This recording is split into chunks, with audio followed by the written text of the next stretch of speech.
Okay. All right. Anybody burn themselves last night at least once? My thumb has got a big old white blister on it. Also, you know how as a father, sometimes you do something to be cool and it goes well. But then you do something to be cool and it does the opposite of go well. So, in case you guys didn't know, you know that little firework fountain that has the little bees up and down the side? Oh, You guys they're called killer bees? How many of you guys know if you cut the paper, the bees fly? No. Really? Wow. That makes them illegal. Yeah, so you didn't hear it here. So, if you cut the paper off and leave the bees hanging by just the wicks, when you light it, they just fly everywhere. So, I did that last night, as I do from time to time with the permission of both the fire department and the police department. So my wife is sitting there when I light it, and one goes, you know, she looks at me and she goes, you know, with that look of like, hey, that's dangerous. And I'm like, I look at her, this is no joke, huh? And I go, it's not a big deal. And one flew off and hit me right in the head. Right? I mean, it was fantastic. It right there. It's pretty awesome. So let that be a lesson. If you're going to do that, get further away. That's what happens when you sin. God hits you with flaming bees. All right. It was pretty awesome. You gotta have those moments as a dad, right? We're like, it'll be no big deal. Fine. I'm good. So, it was pretty awesome. I shared a good laugh about it to myself for most of the night. All right, so we've been talking, how long is your shadow? How long is the legacy? We've been talking about whether or not you yourself are reproducible, whether more than one of you is enough, whether you should be making more of you, whether you should be leading, whether you should be discipling, and all of those things. We've been talking out of 2 Timothy chapter 2, where it says, "And the things you have heard from me among many witnesses, commit these to the faithful men and women and children and everybody else who needs to make it easy." So, the idea that we have been talking about the importance of leaving a legacy, the importance of basically sending out and into the next generation what you know, what you have learned, who you are, reproducing yourself. Legacy is basically something transmitted or received from an ancestor or predecessor. We all leave a legacy. Everybody in this room will have some kind of long-term impact. Now, the measure or the length of that impact is totally up to you. It's totally up, and we're going to talk about that today with the final illustration Paul uses. It's up to you, what you choose to leave. Christian men and women should be actively concerned. And I mean actively, which means you're doing something about it. Passively means you're watching it go by. Actively means you are participating, you are being proactive, you are moving in the midst of what you're doing. Your impact is intentional. The assumption is that the church, ultimately, everybody will be leaders. I want to make sure that as we get done with this part today, that you guys understand those things. That's why I've been repeating them every week. Everybody in the church, the assumption is at some point you will lead, you will teach, you will disciple. Nobody in this room who says yes to Jesus and claims that Jesus is their personal Lord and Savior should be removed from teaching, should be removed from leading. Everybody in this room does it. Everybody in this room will teach and will take others under their wing. So the first week we talked about a good soldier, right? We talked about how a soldier is focused on the mission. A soldier deals with hardships, but continues on in the mission. That regardless of what's going on around the soldier, he doesn't get distracted by life. He focuses on what's in front of him. That was the good soldier. Last week we talked about the athlete competes according to the rules. The athlete competes ultimately according to the rules if they want to win. If you don't play by the rules, you don't win, right? So we talked about the understanding that you cannot be authentically crowned victorious. Not crowned vic, totally different thing. But crowned victorious unless you play by the rules. Young congregation, everybody's on. Is that the Queen of England? So, you will be crowned victorious ultimately only if you compete by the rules. I was very pleased with, if your goal as a pastor is to have people talking about what you're talking about, I did really well last week. Right?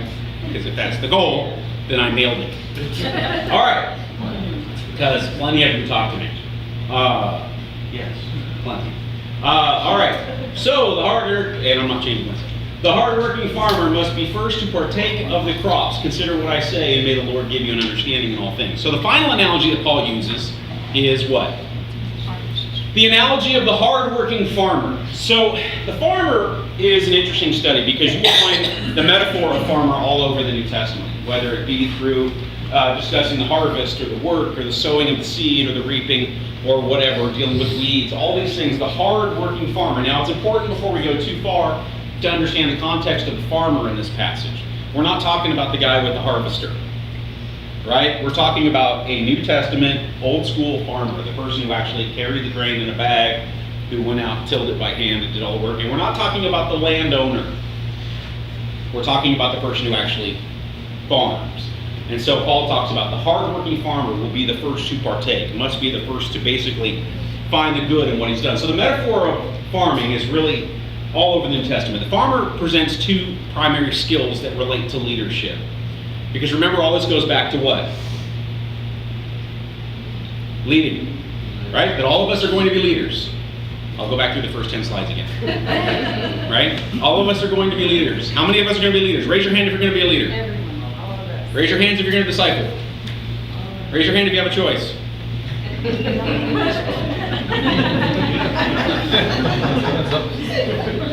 All right. Yeah, that's right. Right. Yeah, exactly. So raise your hand if you're not a Christian. You're like, wait, no, that's not right. You called me out. Insensitive. All right, so the first metaphor of farming is hard work. Works hard with no signs of fruit. Right? We understand that the farmer starts every season, every part of his work starts with no signs of anything to come, right? Starts with a seed, goes out and begins to work the ground, gets the ground ready, prepares the ground to accept the seed, goes through all of that. But there's still, the fruit is way off in the distance, but the hard work begins. He works with expectation. The farmer has an expectation of what? The harvest will come. Along with other things, what else will come? Think about New Testament farmers, what? The rain, right? How many think the rain's got to come? Now, obviously, we are big fans of putting water in pipes and aqueducts and all these things. We're talking about a New Testament farmer. He needs what to happen? Rain. What else? Don't want it to be too hot. Heat doesn't do crops good sometimes. They begin to fall over if there's not enough water or too much heat. So he works with expectation. He has to expect certain things to take place. Also the fact that the seed will ultimately produce fruit. He also works with patience. He can't rush the harvest. One of the problems that we have in humanity is we rush the harvest. We see good signs in people. We see a little strength in people. We see some good parts. Hey, this person's got a magnetic personality. One of the things I've been learning, I've been studying leadership for the last year in college, and one of the things I've been learning about leadership is that we have this idea of what a leader looks like. And the idea of what a leader looks like is somebody with a magnetic personality, right? You gotta be magnetic, you gotta be awesome, you gotta be cool, you gotta be charismatic, you gotta be all these things to be a good leader. So we have this idea that leadership looks a certain way, and when we see what we think is leadership, we begin to push it and drive it toward leadership. But that doesn't mean necessarily they're a leader. So we gotta make sure that we understand that the second part of what a farmer shows is patience.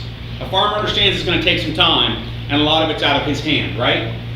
He can't dictate growth. The farmer cannot dictate how much fruit the tree produces. Now, we're genetically modifying things now, but in the New Testament, the farmer cannot dictate how much the tree produces, and he knows that he can't dictate the seasons of growth. No matter how bad the farmer wants the corn to grow in December, it's not going to grow in December, right? Farmer might be hungry, but he's not going to get a crop in February. That's just the reality of it. So, the farmer understands those two things, very important metaphors metaphorical connection in farming. So when we look at the New Testament farmer, we think about a day in the life of the farmer, getting up early and working all day. How many of you guys love that idea? What? I read a really interesting piece by Mike Rowe the other day. I don't even know if he said it, but it was a really interesting article. But one of the things was this idea that in America, we have so taken to the whole work smarter, not harder thing that nobody knows how to work hard in this country anymore. Because we're so consumed with working smart. The idea that a farmer gets up early and he works all day. He's got to work all day. He gets ready to enjoy, he rarely gets to enjoy the pleasures of life during the sowing season. Man, that's a big one. That's a big connection to us. A lot of times we want to be able to enjoy everything, meanwhile still thinking we're accomplishing the task at hand, but we're not. We're too busy enjoying the pleasures of life. A farmer very rarely has that opportunity to go enjoy things. He's got to be working. He's got to be focusing, because sowing takes so much work. Preparing the land takes so much work. All these things a farmer has to go through. The reality is they don't get to enjoy those pleasures, those distractions. They have to focus on the work at hand. They're exposed to the brutality of the elements. How many of you guys been a little toasty this week, right? How many of you guys noticed it's a little warm? Right? How many of you guys would love more than anything to have to work outside? Right? Under that sun bearing down on you, and would have to work the ground, fix fences, do those things, right? How many of us, right? No. Most of us are like, I'm going to try to grow my crop in my living room. Right? Oh, you shouldn't grow that kind of crop. I saw a lot of you smiling, I know. You're like, does he know? My wife told him. But they're exposed to the brutality of the elements, right? Nothing they can do. Nothing they can do. New Testament farmers are exposed to the brutality of the elements, which means, hey, you got to work the summertime. You got to get things ready. You got to be out doing stuff. You have all these things you got to be taking care of. They live a life of singular focus, singular concern. What is their concern? The harvest, right? They got to get to the harvest. They got to make sure everything grows, because the harvest is what matters. They got to get to the harvest. They're singular of concern, singular focus. A life that must work in and through the conditions that surround them. Think about a farmer. A farmer's got to deal with the weather. A farmer has no control of the weather,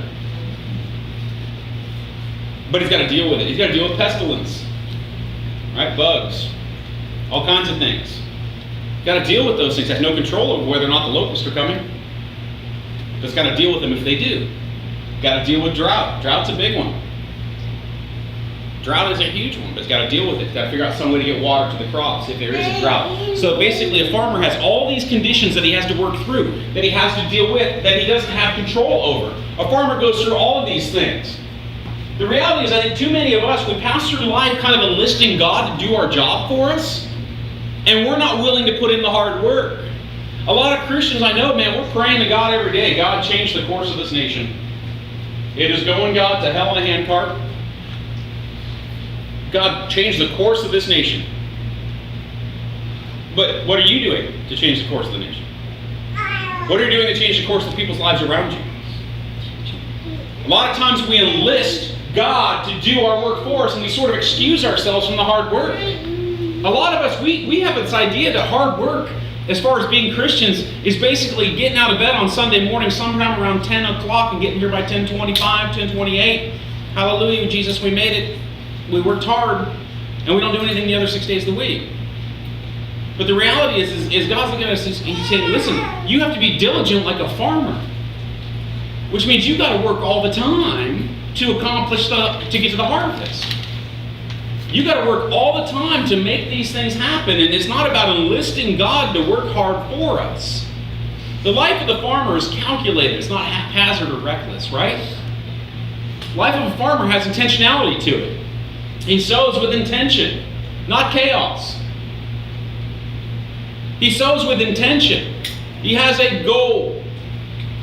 He doesn't just grab a bag of seed and go, what is it? I don't know. But I can't wait to find out till October. Right? And he begins throwing the seed out. What are you doing there? Well, I'm just throwing out seed. What is the seed? Really hope it's a valuable crop, though. What person in their right mind would do that? Wouldn't. They have intentionality behind what they do. They select the seed with intention. They focus on planting it the way they want to plant it. Back in the New Testament, it's exactly what they would have to do. They would have to prepare the ground in such a way to plant it that way. They would deal with the fact that some seed was going to get lost, some seed wasn't going to stick. But they still planted with intentionality. If my goal is to grow alfalfa, then I have to plant for alfalfa. I have to be diligent, and then I have to be patient, and then I have to make sure it gets watered, I have to make sure it gets taken care of, I have to make sure that the animals don't come in and steal it. I have to make sure all those things. I have to have a goal in mind. That's the thing about farmers, right? They work hard, but they work hard with their series of events that leads to a goal. Everything they do leads to the goal of the harvest, of harvesting specifically what they're after. If you do not live your life with a goal of harvesting specifically what you're after, you won't get it. It doesn't work that way. You don't wake up one day and go, man, I had no idea. This is fantastic. No, you don't get it. It doesn't work out. As Christians, a lot of times we just sit there and say, well, God, give me an opportunity to see what happens today. And then we go to bed and go, God didn't give me any opportunity. And God's like, I gave you a lot of them, but you were looking for this sort of nebulous, vague concept of opportunity. And you were waiting for me to basically rubber stamp it so it was obvious when it walked up to you. That the person actually said opportunity. Or the person walked up to you and went, hey, tell me about Jesus. It doesn't work that way. We have to have a series of goals in mind. We have to have an idea for what is our goal. What is your goal? Is the Christian life like some sort of, wild bull and your whole job is just to hang on till you get to heaven? I'm hoping to hang on just long enough that I make it. Or is our goal something to be accomplished? Is there a harvest we have in mind? Is there something we want to see grow? But we have to focus on it. So Paul says you work as a hard-working farmer. We identify our personal goals and our corporate goals. What are our personal goals in our faith? What would we consider a personal harvest? Working on sin. Do we have sin in our life we need to work on? Are we doing anything about it or just hoping one day God takes it away? Because a lot of us have that mentality, right? God's going to let me toil with this sin until He decides to heal me and free me of it. Or we have to have some sort of intentionality behind it. What's our personal goal? Is our goal I really struggle with lust. God, lift it. I'm going to list you right now and take away the lust that I have. And God's looking at you going, close your eyes. Focus on something else. Focus on the Word. Focus on Christ. Focus on all these things. No, that's too hard. I'd much rather have you just take it away. But that's the idea that we have. So a lot of us, we don't have personal goals. We don't have internal goals. We're just sitting there haphazardly sowing the seed of Christ in our life going, well, let's see what happens. But we don't have personal goals. We don't have leadership goals. We don't have ministry goals. We don't have goals to impact other people. We're just really hoping that if we just throw out enough seeds, sooner or later something good's going to happen. Except that we don't realize that we do that. We're not sowing correctly. We're not sowing with goals in mind. Also corporate goals. What ministries do we have that we should be a part of? And I'm not talking about specifically in this church, but I mean all over the place. There are all kinds of things that people need help doing. All kinds of opportunities for volunteers, all kinds of opportunities for ministry. What is it we're doing? Do we have any goals whatsoever when it comes to our faith? Or are our goals predominantly about our professional lives? Or are our goals predominantly about our finances? What are our goals when it comes to our faith? Because that's what a hardworking farmer does. So what makes a good farmer, right? The idea is what makes a good farmer? Well, the reality is, first of all, farmers understand what they can control and what they can't. Farmers understand what they can control and what they can't. They deal with the things that they can control, and they accept the things that they cannot and work within them. And they figure out other ways to deal with the situation. If you've ever been an athlete on a team with me, you understand the two things that you can control in life. That's it, right? There's only two things you can control when it comes to what you're willing to do. The first thing is what? Your attitude. You can control your attitude. You can control what is your attitude about Jesus, what's your attitude about the harvest. Do you have a good attitude about it? Is it an attitude that's positive? Because nothing's worse than a negative Christian. You can feel however you want politically about the climate in this country, by all means enjoy. But you're a Christian. And the attitude of a Christian is that I know that I have a life protected in Jesus for eternity, and it's going to be awesome. You can be positive, regardless of what's going on in the climate around you. One of the things that drives me nuts is when Christians are negative because the political environment is negative. The truth is that we should be positive. Also, what is our attitude toward the work? Is it an attitude that basically exalts the work of the harvest as being important? Is your attitude positive about the harvest, or is your attitude apathetic? Hate is not the opposite of love, right? Apathy is. The reality is, what's your attitude like? Is your attitude apathetic toward the harvest? Is your attitude like, well, let it take care of itself? I'm not worried about it, it'll get done. Because it won't. One of the things that I enjoy a lot about the negative political issues facing the church stuff suddenly is that it finally gives the church a chance to go, hey, we have a reason now. The church has had it pretty easy in America. If you've ever been anywhere else, the church has it really easy here. The reality is you control your attitude. The second thing you control is your effort. Those are the only two things you control. You can't control the final score of a game. You can't control anything, but you control your effort, right? How much effort are you giving to the harvest? How much effort are you giving to the work? How much effort are you actually giving towards sowing seed? How much effort are you giving in your life outside of yourself to other people? How much effort are you giving toward leading and teaching and discipling? How much effort are you giving to everything that's going on around you? You control that. Nobody can tell you you can't give effort. And no matter what someone says to you, you will never give any more effort than you want to. I remember we had to run a mile. Last day of my senior year weight training class. Okay, that was like lifting weights, weight training. We had to run a mile. Last day of my senior year. That's dumb. So Mr. Peterson, who was really one of my all-time favorite teachers, I had my best friend Matt Burks at the time. So he goes, all right, everybody go. Now it wasn't all seniors in the class, there's a few of us who were seniors. He goes, all right, everybody go. So I start walking. Burksy walking right next to me. So we're walking, and Peterson stands behind us, and he goes, Lima, Burks,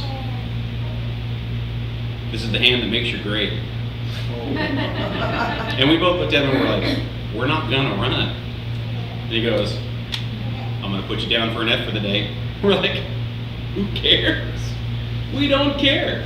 And then Peterson kind of looks at all the other students, like, look at the way I motivated Lima and Burks right there. Look at that. We just walked. Because I didn't care. You can give me an F for the day. I don't care. I passed the class. Didn't care. No matter what he said, no matter what he did, he could have put a birthday cake at the end of that run, and I wasn't going to run. He could have said, if you run real hard, Lima, I'll give you 16 A's for the day. I'd been like, whatever. Don't care. I'm walking.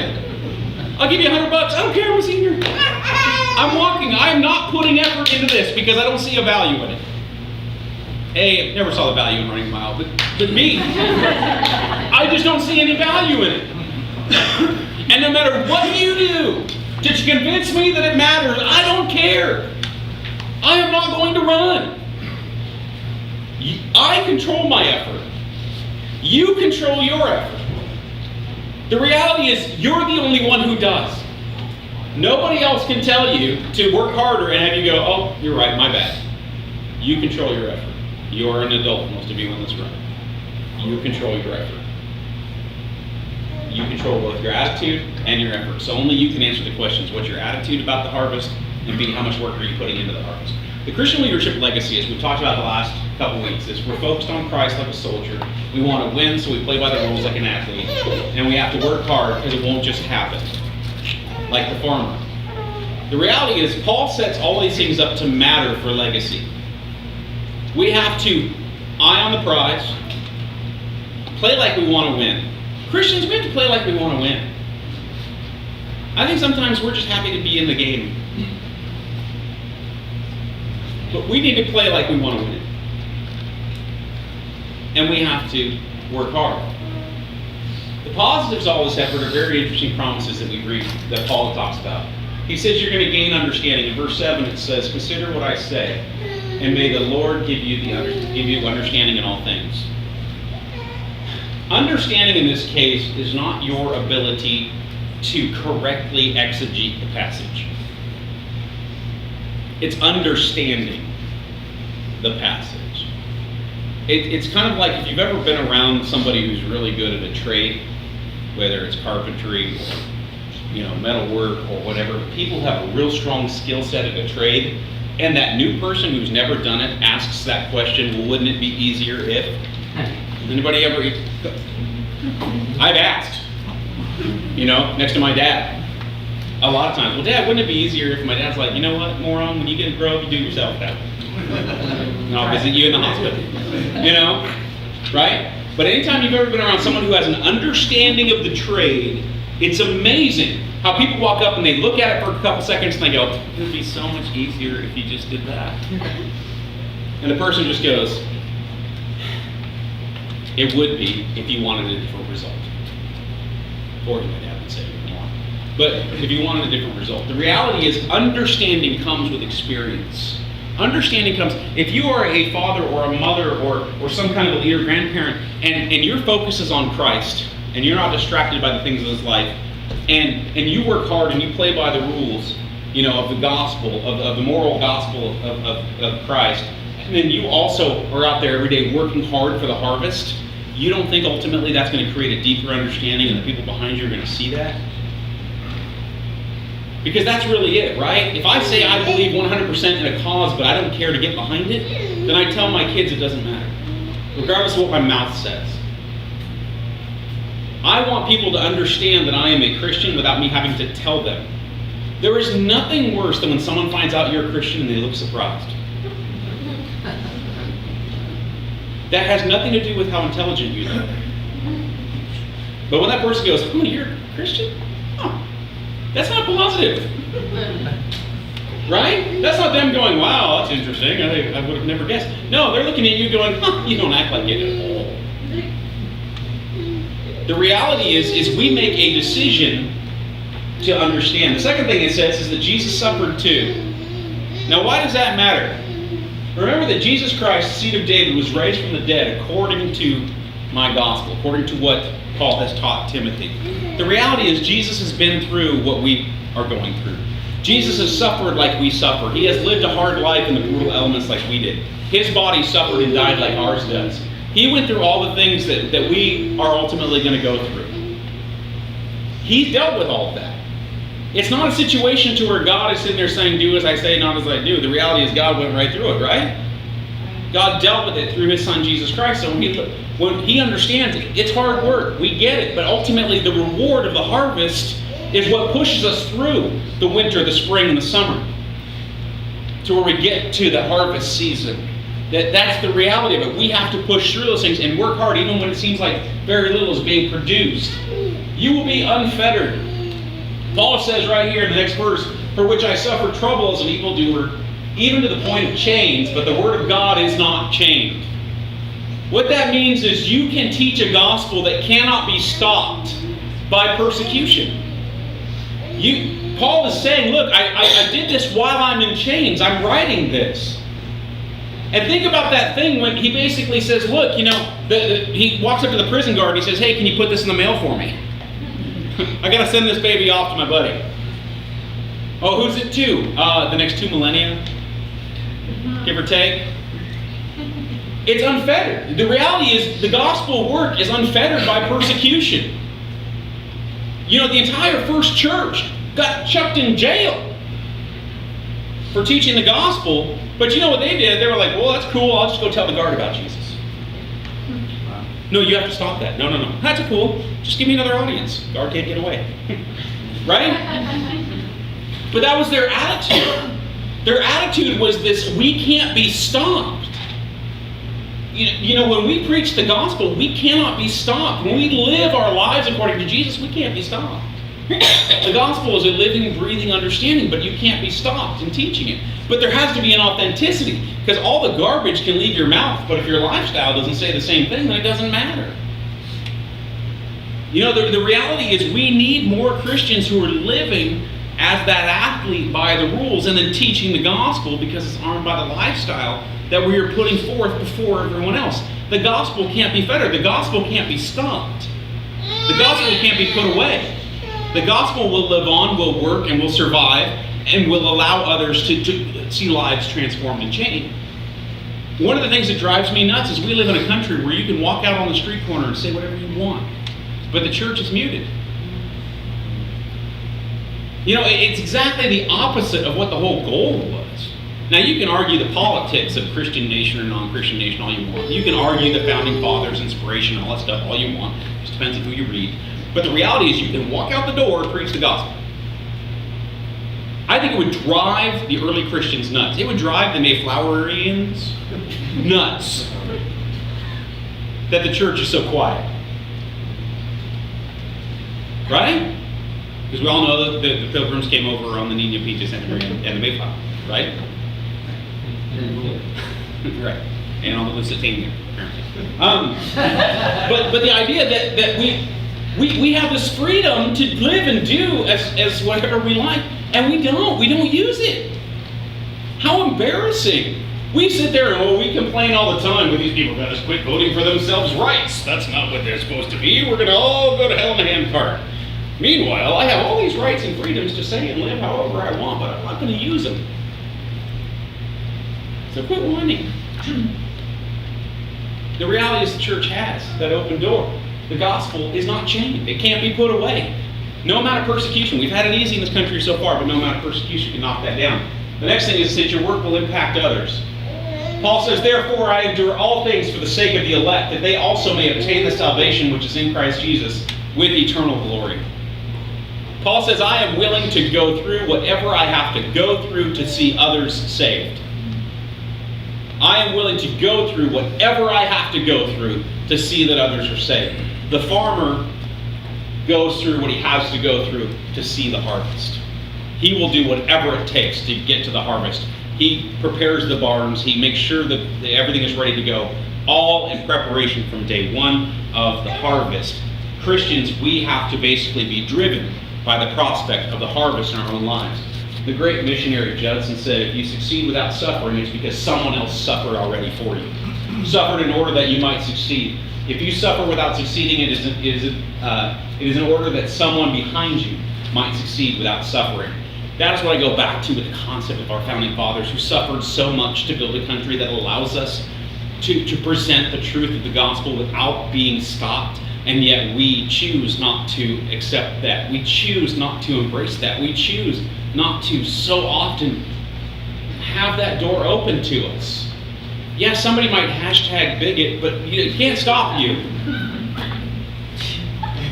It can't. It can't stop. But it's amazing. Boys, hashtags are scary. Right? If I get hashtagged, my life's over. I mean, I'm just like, oh my gosh, like 10 people said something bad to me on Twitter. I'm gonna need to, I need to go, I need to nap. It's amazing how little it takes to get us to shut up. It's amazing how little it takes to get us to not care. It's amazing how little it takes to get us to isolate ourselves. You know, but the reality is we may not have to suffer that way, but it's only because somebody else did. You know, one of the things I thought was so interesting yesterday about the 4th of July is watching on Facebook here, we're saying, I think for the freedoms I have. And it's great. It's not about you. It's about those who suffered to give us those freedoms. It's about those who built this concept. It goes far beyond soldiers. We get that, right? The reality is, we live in a country that allows us to get up off our hindies and go tell people about Jesus and not get thrown in jail. Oh, they may come and take away our nonprofit status. At which point, I don't know what the church will do. They could take away, and they could take away our housing allowances for our pastors. And they could take away all these things that make us really go. And I don't know what Jesus is going to do without his eternal 501c3. But we're going to figure it out. Because the truth of the gospel has nothing to do with being fettered by nonprofit status. It doesn't matter. The truth of the gospel is about suffering so that others can succeed. You're going to have to suffer if you want to lead people to Jesus. You're going to have to struggle through some things. You're going to have to deal with seasons of patience and waiting and dealing. But the reality is that's the only way you will ever see a harvest in your life, is if you actually sow with intentionality. If you actually care enough to go for it. But then you have to wait. It takes time. And how many of us get frustrated when we start telling people about Jesus and they're like, We're like, well, welcome to throwing the seed in the ground and waiting for water. It takes time. And it's frustrating. And sometimes I'm going to guess farmers are hungry. And they're like, man, I hate being hungry. Why? Because I have a ground full of apples. They just haven't come out yet. Right?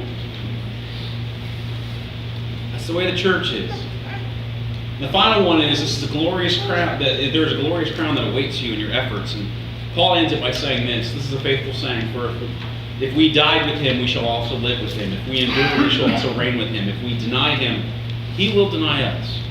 If we are faithless, he still remains faithful, for he cannot and will not deny himself. The reality is Jesus will not change. He will not deny what he says to be true. And if we endure, we will reign.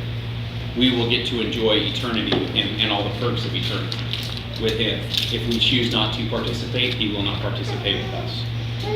If we choose to back away, he will not, because he cannot be untrue to himself. So finally, we'll just end into this. You can meditate on these words of Jesus from John chapter 4.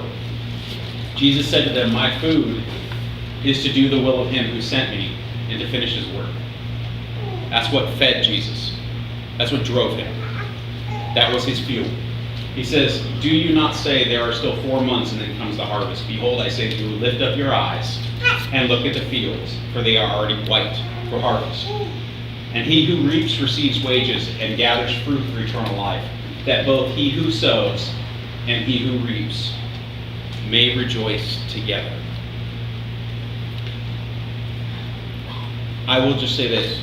One of the things, honestly, for me, that I am most excited about when it comes to heaven is getting to see the pastor that I grew up under again. He died of cancer about 15 years ago. But I want to stand there and be so he could see the harvest from all the work he put in. That everybody who I lead to Christ, everybody who I pastor, lead, disciple, is who he pastors, leads, and disciples. Because he sowed. Right? He sowed. I reaped. Now I sow. And someone else reaps. But the reality is that's the way it works. So when Jesus says, he who sows and he who reaps may rejoice together, is that I get to stand there with him and go, there's your work. You never saw it, but there's your work. He never saw it. He never got to meet any of you. But he gets to enjoy it.